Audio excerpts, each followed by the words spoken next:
Bienvenue sur La Voix du Livre. Abonnez-vous, likez et commentez pour soutenir la chaîne. Vous pouvez aussi nous aider via le lien dans la description. Bonne écoute. Chapitre 10. À mesure que Hugues sentait son touchant mensonge lui échapper, à mesure aussi il se retourna vers la ville, raccordant son âme avec elle, s'ingéniant à cet autre parallèle dont déjà auparavant, dans les premiers temps de son veuvage et de son arrivée à Bruges, il avait occupé sa douleur. Maintenant que Jane cessait de lui apparaître toute pareille à la morte, lui-même recommença d'être semblable à la ville. Il le sentit bien dans ses monotones et continuelles promenades à travers les rues vides. Car il en arrivait à être incapable de rester chez lui, effrayé de la solitude de sa demeure, du vent pleurant dans les cheminées, des souvenirs qui y multipliaient autour de lui comme une fixité d'yeux. Il sortait presque toute la journée au hasard, désemparé, incertain de Jane et de son propre sentiment pour elle.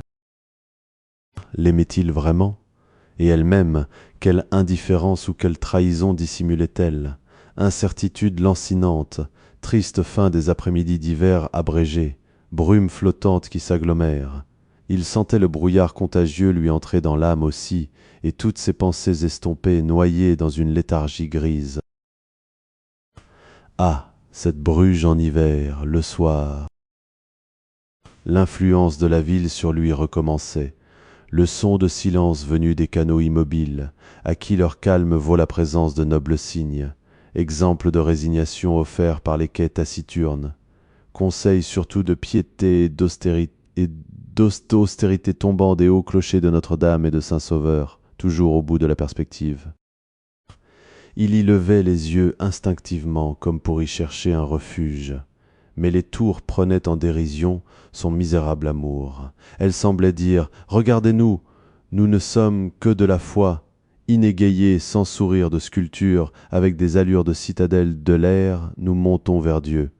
Nous sommes les clochers militaires, et le malin a épuisé ses flèches contre nous. » Oh oui, Hugues aurait voulu être ainsi, rien qu'une tour au-dessus de la vie. Mais lui ne pouvait pas s'enorgueillir, comme ces clochers de Bruges, d'avoir déjoué les efforts du malin. On eût dit au contraire un maléfice du diable, cette passion envahissante dont à présent il souffre comme d'une possession. Des histoires de satanisme, des lectures lui revenaient. Est-ce qu'il n'y avait pas quelque fondement à ces appréhensions de pouvoirs occultes et d'envoûtement ? Et n'était-ce pas comme la suite d'un pacte qui avait besoin de sang et l'acheminerait à quelque drame ? Par moments, Hugues sentait ainsi comme l'ombre de la mort qui se serait rapprochée de lui. Il avait voulu éluder la mort, en triompher et la narguer par le spécieux artifice d'une ressemblance. La mort, peut-être, se vengerait. Mais il pouvait encore échapper, s'exorciser à temps. Et à travers les quartiers de la grande ville mystique où il s'acheminait, il relevait les yeux vers les tours miséricordieuses, la consolation des cloches, l'accueil apitoyé des saintes vierges qui, au coin de chaque rue, ouvrant les bras du fond d'une niche parmi des cires et des roses sous un globe qu'on dirait des fleurs mortes dans un cercueil de verre. Oui, il secouerait le joug mauvais, il se repentait. Il avait été le défroquer de la douleur, mais il ferait pénitence, il redeviendrait ce qu'il fut. Déjà il recommençait à être pareil à la ville. Il se retrouvait le frère en silence et en mélancolie de cette Bruges douloureuse, soror dolorosa. Ah, comme il avait bien fait d'y venir au temps de son grand deuil. Muette analogie, pénétration réciproque de l'âme et des choses. Nous entrons en elle, tandis qu'elle pénètre en nous. Les villes surtout ont ainsi une personnalité, un esprit autonome, un caractère presque extériorisé qui correspond à la joie, à l'amour nouveau, au renoncement, au veuvage. Toute cité est un état d'âme et d'y séjourner à peine, cet état d'âme se communique, se propage à nous en un fluide qui s'inocule et qu'on incorpore avec la nuance de l'air. Hugues avait senti à l'origine cette influence pâle et lénifiante de Bruges, et par elle il s'était résigné au seul souvenir, à la désuétude de l'espoir, à l'attente de la bonne mort. Et maintenant encore, malgré les angoisses du présent, sa peine quand même se délayait un peu, le soir, dans les longs canaux d'eau quiète, et il tâchait de redevenir à l'image et à la ressemblance de la ville. Chapitre 11. Or, la ville a surtout un visage de croyante. Ce sont des conseils de foi et de renoncement qui émanent d'elle, de ses murs d'hospices et de couvents, de ses fréquentes églises à genoux dans des rochers de pierre. Elle commença à gouverner Hugues et à imposer son obédience. Elle redevint un personnage, le principal interlocuteur de sa vie, qui impressionne, dissuade, commande, d'après lequel on s'oriente et d'où l'on tire toutes ses raisons d'agir. Hugues se retrouva bientôt conquis par cette face mystique de la ville, maintenant qu'il échappait un peu à la figure du sexe et du mensonge de la femme. Il écoutait moins celle-ci, et, à mesure, il entendit davantage les cloches. Cloches nombreuses et jamais lassées, tandis que, dans ses rechutes de tristesse, il s'était remis à sortir au crépuscule, à errer au hasard le long des quais. Cela lui faisait mal, ces cloches permanentes, glaces de bites, de requiem, de trentaine, sonneries de matines et de vêpres, tout le jour balançant leurs encensoirs noirs qu'on ne voyait pas, et d'où se déroulait comme une fumée de son. Ces cloches de Bruges ininterrompues, ce grand office des morts sans répit psalmodié dans l'air, comme il en venait un dégoût de la vie, le sens clair de la vanité de tout et l'avertissement de la mort en chemin.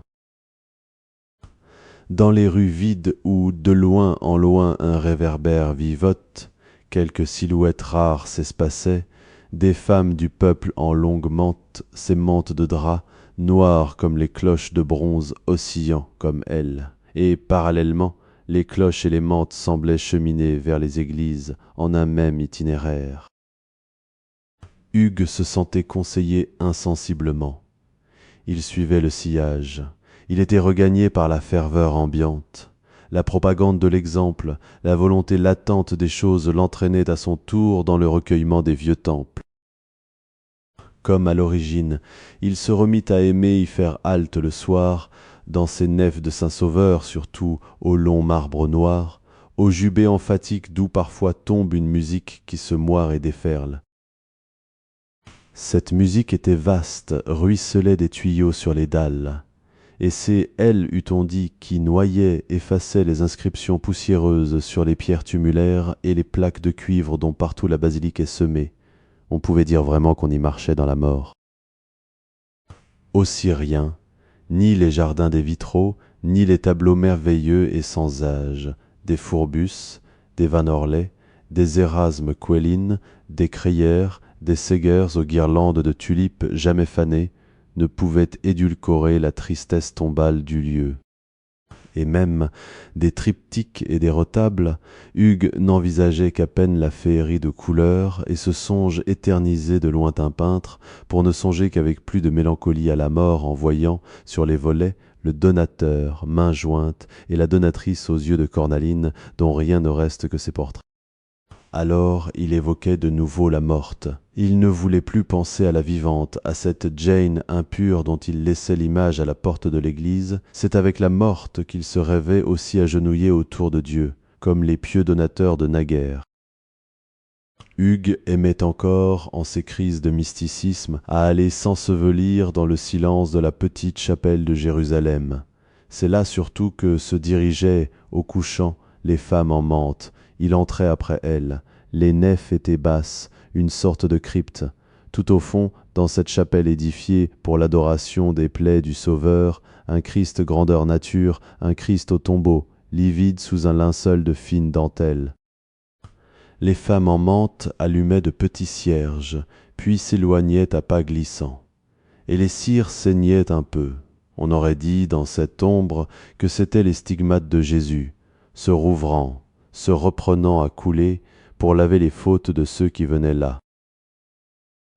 Mais, parmi ces pèlerinages à travers la ville, Hugues adorait surtout l'hôpital Saint-Jean, où le divin Memling vécut et a laissé de candides chefs-d'œuvre pour y dire, au long des siècles, la fraîcheur de ses rêves quand il entra en convalescence. Hugues y allait aussi avec l'espoir de se guérir, de lotionner sa rétine en fièvre à ces murs blancs, le grand catéchisme du calme. Des jardins intérieurs, ourlés de buis, des chambres de malades, toutes lointaines, où l'on parle bas. Quelques religieuses passent, déplaçant à peine un peu de silence, comme les cygnes des canaux déplacent à peine un peu d'eau. Il flotte une odeur de linge humide, de coiffes défraîchies à la pluie, de nappes d'autel qu'on vient d'extraire d'antiques armoires. Enfin Hugues arrivait au sanctuaire d'art où sont les uniques tableaux, où rayonne la célèbre châsse de Sainte Ursule, telle qu'une petite chapelle gothique en or déroulant, de chaque côté sur 3 panneaux, l'histoire des 11 000 vierges, tandis que dans le métal émaillé de la toiture, en médaillons fins comme des miniatures, il y a des anges musiciens, avec des violons couleur de leurs cheveux et des harpes en forme de leurs ailes. Ainsi le martyre s'accompagne de musique peinte. C'est qu'elle est douce infiniment, cette mort des vierges, groupée comme un motif d'azalée dans la galère Samaran, qui sera leur tombeau. Les soldats sont sur le rivage. Ils ont déjà commencé le massacre. Ursule et ses compagnes ont débarqué. Le sang coule, mais si rosé, les blessures sont des pétales. Le sang ne s'égoutte pas, il s'effeuille des poitrines. Les vierges sont heureuses et toutes tranquilles, mirant leur courage dans les armures des soldats qui luisent en miroir.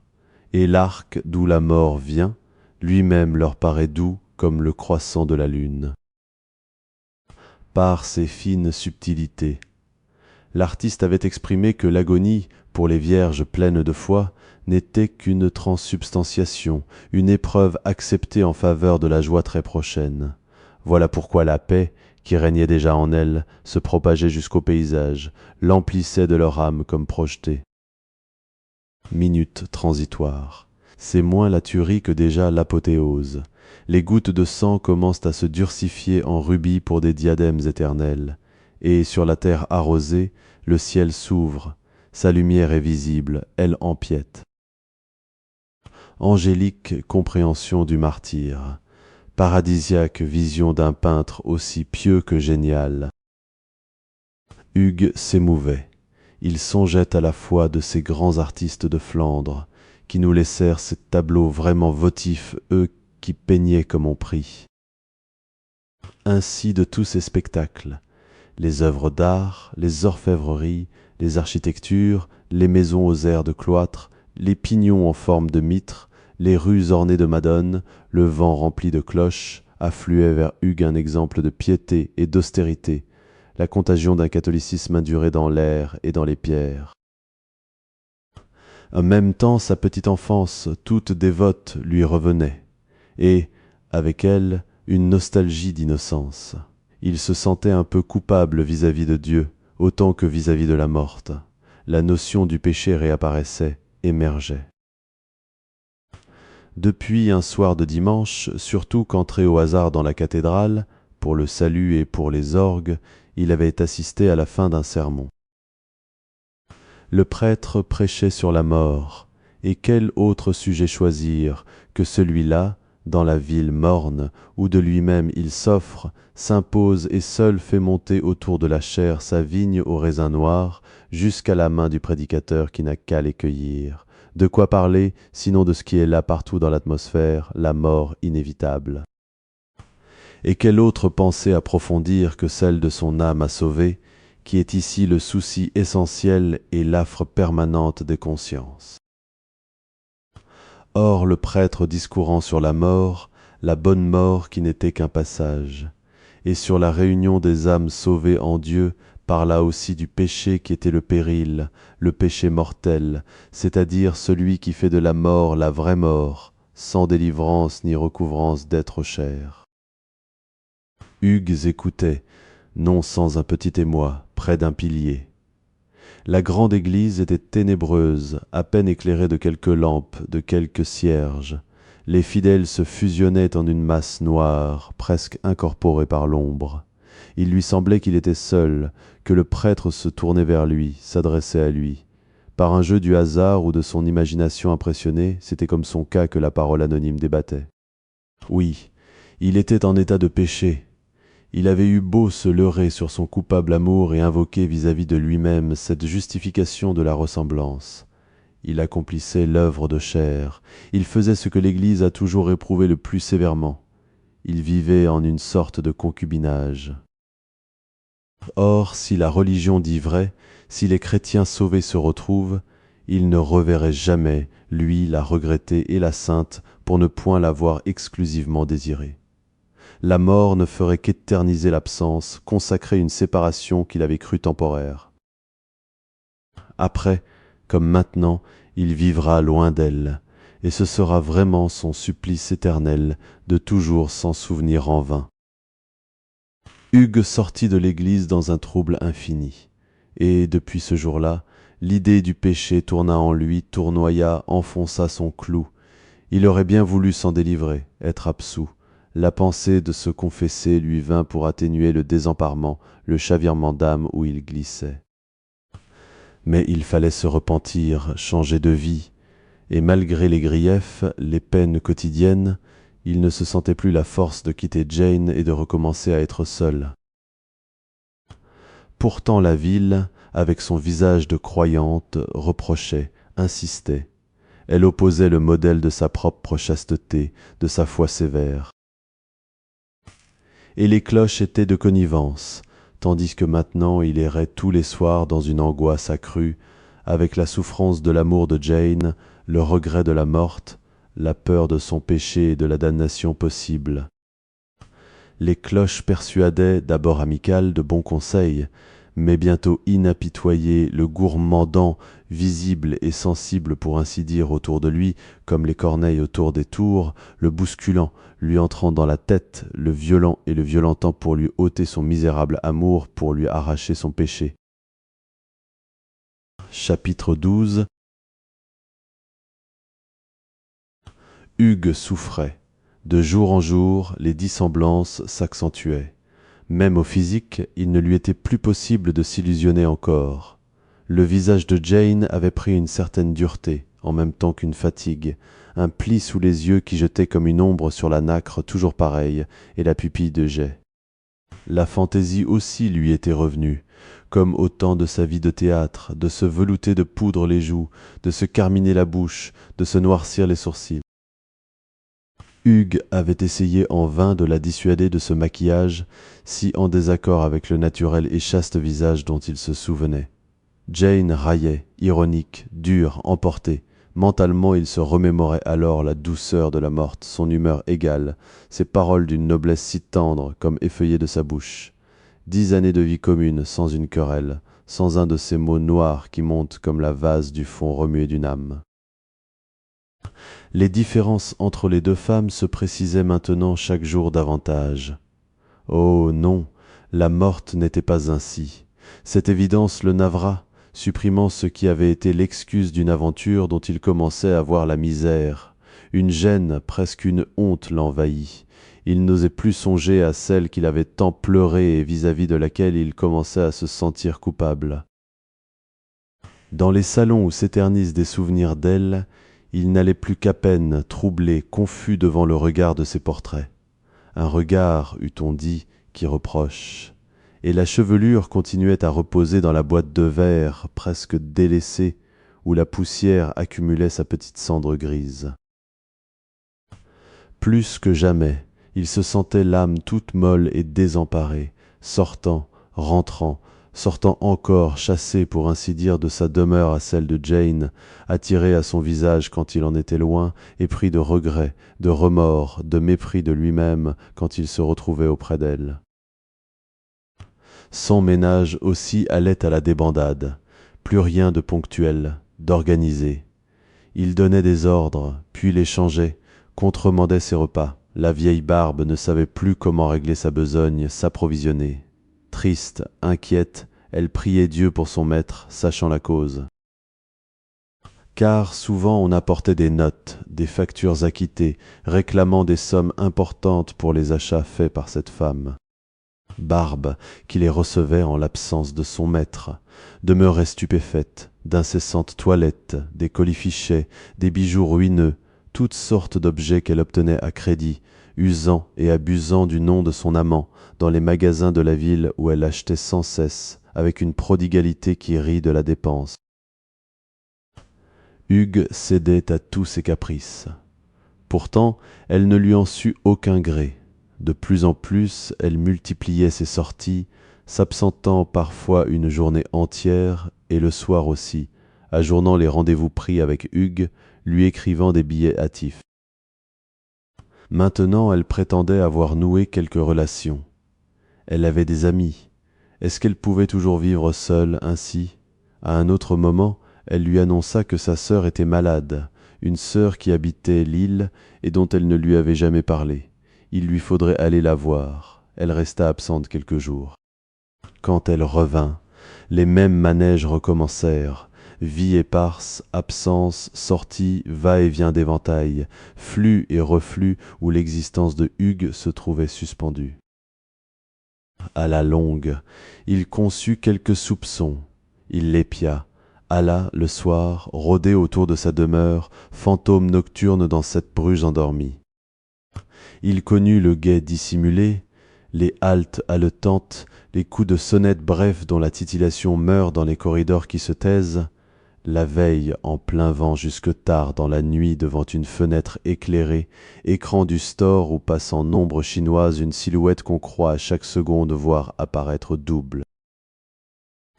Il ne s'agissait plus de la morte. C'est Jane dont le charme peu à peu l'avait ensorcelé et qu'il tremblait de perdre. Ce n'est plus seulement son visage, c'est sa chair, c'est tout son corps dont la vision s'évoquait pour lui, brûlante de l'autre côté de la nuit, tandis qu'il n'en apercevait que l'ombre flottant dans les plis des rideaux. Oui, il l'aimait elle-même, puisqu'il en était jaloux, jusqu'à en souffrir, jusqu'à en pleurer, quand il la surveillait, le soir cinglé par le minuit des carillons, par les petites pluies incessantes en ce nord où sans trêve les nuages s'effilochent en bruine. Et il restait, guettant toujours, allant de long en large dans un court espace comme dans un préau, parlant tout haut en vagues paroles de somnambule, malgré la pluie qui s'activait, neige fondue, boue, ciel brouillé, fin d'hiver, toute la désolante tristesse des choses. Il aurait voulu savoir, élucider, voir. Ah, quelle angoisse et quelle âme avait-elle donc, cette femme, pour lui faire mal ainsi, tandis que l'autre, la si bonne, la morte, semblait à ces minutes suprêmes de sa détresse se lever dans la nuit, le regarder avec les yeux apitoyés de la lune. Hugues n'était plus dupe. Il avait surpris des mensonges chez Jane, rejointoyé des indices. Il fut bientôt éclairé tout à fait qu'en plurent chez lui, selon une habitude en ces villes de province, les lettres, les cartes anonymes pleines d'injures, d'ironie, de détails sur les tromperies, les désordres qu'il avait déjà soupçonnés. On lui donnait des noms, des preuves.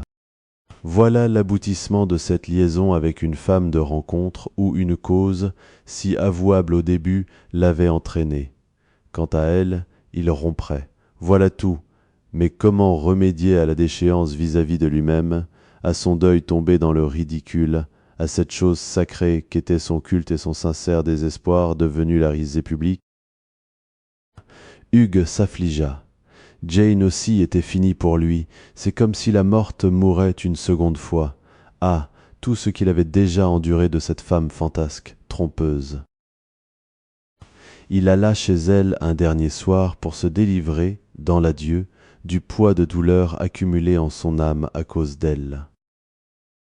Sans colère, avec un infini navrement, il lui raconta qu'il avait tout appris, et comme elle le prenait de haut, mauvaise, avec un air de bravade, « Quoi? Qu'est-ce que tu dis ?» Il lui montra les délations, les honteux papiers. « Tu es sot assez pour croire à des lettres anonymes ?»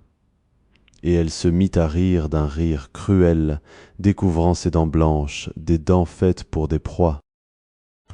Hugues observa. « Vos propres manèges m'avaient déjà édifié. » Jane, devenue tout à coup furieuse, allait, venait, faisait claquer les portes battant l'air de sa jupe. « Eh bien, si c'était vrai, s'exclama-t-elle. Puis, après un instant,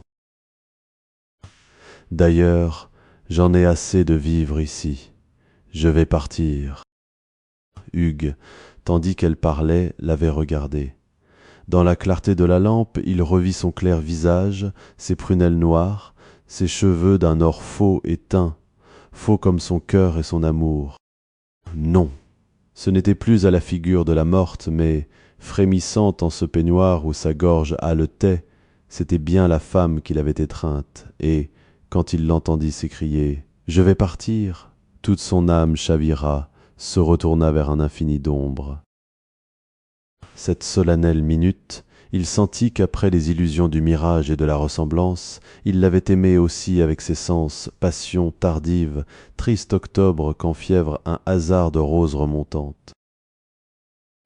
Toutes ces idées lui tourbillonnaient dans la tête, il ne sut plus qu'une chose, il souffrait, il avait mal, et il ne souffrirait plus si Jane ne menaçait pas de partir. Telle qu'elle était, il la voulait encore. Il avait honte intérieurement de sa lâcheté, mais il ne pourrait plus vivre sans elle. D'ailleurs, qui sait, le monde est si méchant, elle n'avait même pas voulu se justifier. Alors il fut pris tout à coup d'une immense détresse devant cette fin d'un rêve qu'il sentait à l'agonie. Les ruptures d'amour sont comme une petite mort, ayant aussi leur départ sans adieu.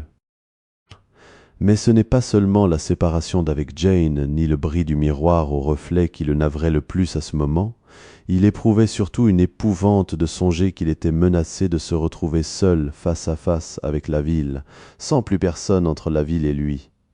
Certes, il l'avait choisie, cette Bruges irrémédiable, et sa grise mélancolie, mais le poids de l'ombre des tours était trop lourd.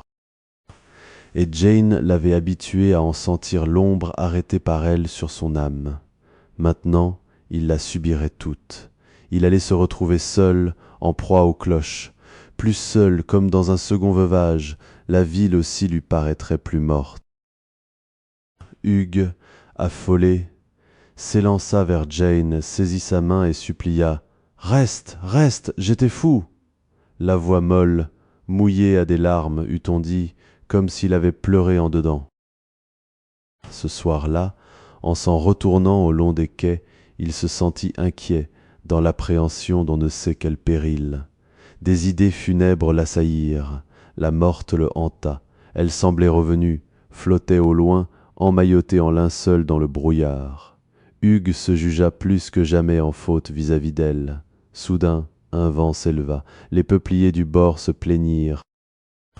Une agitation tourmenta les cygnes dans le canal qu'ils longeaient, ces beaux cygnes centenaires et séculaires, descendus d'un blason, dit la légende, et que la ville fut condamnée à entretenir à perpétuité, cygnes expiatoires pour avoir mis à mort injustement un seigneur qui en avait dans ses armes.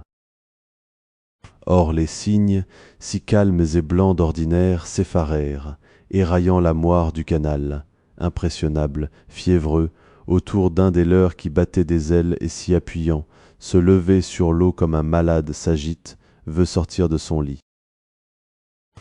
L'oiseau semblait souffrir, il criait par intervalles, puis, s'enlevant d'un essor, son cri par la distance s'adoucit. Ce fut une voix blessée, presque humaine, un vrai chant qui se module. Hugues regardait, écoutait, troublé devant cette scène mystérieuse. Il se rappela la croyance populaire. Oui, le cygne chantait. Il allait donc mourir, ou du moins sentait la mort dans l'air. Hugues frissonna. Était-ce pour lui ce mauvais présage?